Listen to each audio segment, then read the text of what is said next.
বিদ্যালয়ের শ্রদ্ধেয় শিক্ষক মণ্ডলী সমিত অভিভাবকবৃন্দ সকলকে আসসালামু আলাইকুম। আমি মেধাবনে অনন্য শামসুল হক খান স্কুল অ্যান্ড কলেজের অধীনত একজন শিক্ষার্থী। আমার নাম জানাতুল ফেরদৌস অনি। আমি অষ্টম শ্রেণীর রোল নং 1। আজকের এই বিশেষ অনুষ্ঠানে আমি সর্বপ্রথম বিশেষভাবে ধন্যবাদ জানাতে চাই আমাদের প্রিন্সিপাল স্যারকে। আমাদের মেধাকে স্বীকৃতি দেওয়া এবং আরো ভালোভাবে চেষ্টা করার জন্য এই উদ্যোগ সত্যি প্রশংসনীয়। এই আজকের অনুষ্ঠান শুধু আমাদেরকে একটি পুরস্কার দিচ্ছে না, বরং আমাদেরকে আরো ভালো করতে উৎসাহ দিচ্ছে। এছাড়াও আমি আমার ধন্যবাদ জানাতে চাই এই মুহূর্তে আমাদের শ্রদ্ধেয় শিক্ষকদের।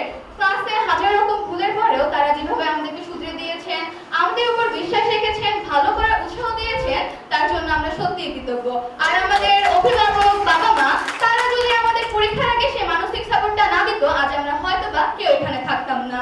আজ এই স্থানে আমরা দাঁড়িয়ে একটা কথাই মনে হচ্ছে, আমাদের প্রত্যেকের গল্পই হয়তো আলাদা, কিন্তু একটা জায়গায় আমরা সবাই এক, আমরা কেউ হাল ছাড়িনি। আমি বিশ্বাস করি আজকের এই অনুষ্ঠানে যত লাইভ হবে, পোস্ট হবে, তা আমাদের এই পড়াশোনার পাশাপাশি আমাদের স্কুলে অধ্যয়নরত অন্যান্য শিক্ষার্থীদের নিজেদের শেয়ারটা দিতে এবং ভালো করতে উৎসাহিত করবে। অনুষ্ঠানের এই মুহূর্তে আমি আমার নিজের স্বপ্নের কথাটাও বলতে চাই। আমরা জানি প্রযুক্তিগত আর্টিফিশিয়াল ইন্টেলিজেন্স এবং প্রযুক্তি আমাদের কাজের ধরন, পেশা সবকিছু বলে দিচ্ছে। তাই আমি নিজেকে এরকম ভাবে গড়ে তুলতে চাই যেন ভবিষ্যতের পৃথিবী যেদিকে যাক আমি তার সঙ্গে তালিয়ে নিতে পারি। কিন্তু প্রযুক্তি এবং আর্টিফিশিয়াল ইন্টেলিজেন্সকে উন্নত করা এবং মানুষের কল্যাণে ব্যবহার করা, তৈরি করতে তার জন্য অবশ্যই প্রয়োজন হবে দক্ষ প্রকৌশলী এবং প্রযুক্তিবিদদের। তাই আমি বড় হয়ে একজন প্রকৌশলীবিদ অর্থাৎ ইঞ্জিনিয়ার হিসেবে নিজেকে দেখতে চাই।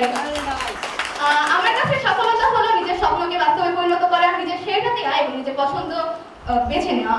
আজ শামসুল হক খান স্কুল অ্যান্ড কলেজ আমাকে যে শিক্ষা, যে সাহসটা দিচ্ছে, আগামীতে যেন আমার সাফল্যের সাথে এই শামসুল হক খান স্কুলের নামটা সবার উচ্চারিত হয়, আমি এই কামনাই করি। আমি সর্বশেষে আমার প্রিন্সিপাল স্যার এবং আমাদের সবাইকে আবারও ধন্যবাদ দিতে চাই আমার অনুভূতিকে সবার সামনে বলতে